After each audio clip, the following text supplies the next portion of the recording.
কে বেশি অবহেলিত ক্রিকেটার, মোসাদ্দেক হোসেন সৈকত না শেখ মেহেদী? এ নিয়েই কথা বলবো আজ। বাংলাদেশ ক্রিকেটে এমন অনেক ক্রিকেটার আছেন যারা পারফর্ম করার পরেও নিয়মিত সুযোগ পান না। আজ কথা বলবো তাদেরকেই নিয়ে, মোসাদ্দেক হোসেন সৈকত এবং শেখ মেহেদীকে নিয়ে। হ্যালো দর্শক, আপনারা দেখছেন কাকা কোম্পানি। চ্যানেলটি একদম নতুন, তাই সাবস্ক্রাইব করে আমাদের সাথেই থাকুন। পার্ট 1, মোসাদ্দেক হোসেন বাংলাদেশের মিডল অর্ডারের অন্যতম নির্ভরযোগ্য ব্যাটার হিসেবে পরিচিত ছিলেন। চাপের মুহূর্তে ব্যাট হাতে দায়িত্ব নেওয়ার সাথে অফ স্পিনে গুরুত্বপূর্ণ উইকেট নিতেন। দুই দিকেই অবদান রেখেছেন তিনি। বিশেষ করে টি-20 ফরম্যাটে তার স্ট্রাইক রেট এবং ফিনিশিংয়ের ক্ষমতা অনেক ম্যাচ বাংলাদেশকে জিতিয়েছে। কিন্তু সমস্যা হলো 1-2 ম্যাচ খারাপ করলেই দল থেকে বাদ। যেখানে অন্য অনেক ক্রিকেটার বারবার সুযোগ পেয়েছেন, সেখানে মোসাদ্দেক হোসেন সৈকতকে কখনোই লম্বা সময়ের জন্য ব্যাক করা হয়নি দলে।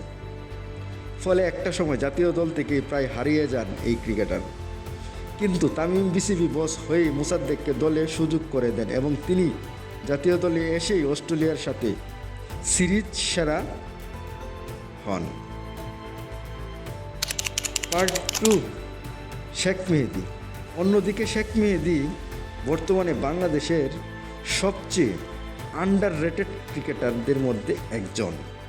পাওয়ার প্লেতে উইকেট নেওয়া, লোয়ার অর্ডারে দ্রুত রান করা, এমনকি ফিল্ডিংয়েও দারুণ করে থাকেন তিনি।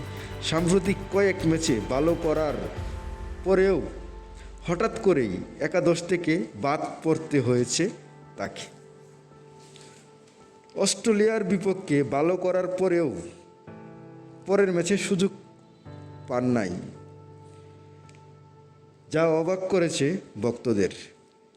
ক্রিকেট বিশেষজ্ঞদের মতে বাংলাদেশ দলে এখনও শেখ মেহেদীর মতো ক্রিকেটারকে প্রপার ব্যবহার করতে পারেনি। এখন প্রশ্ন হলো, কে বেশি অবহেলিত, মোসাদ্দেক নাকি শেখ মেহেদী?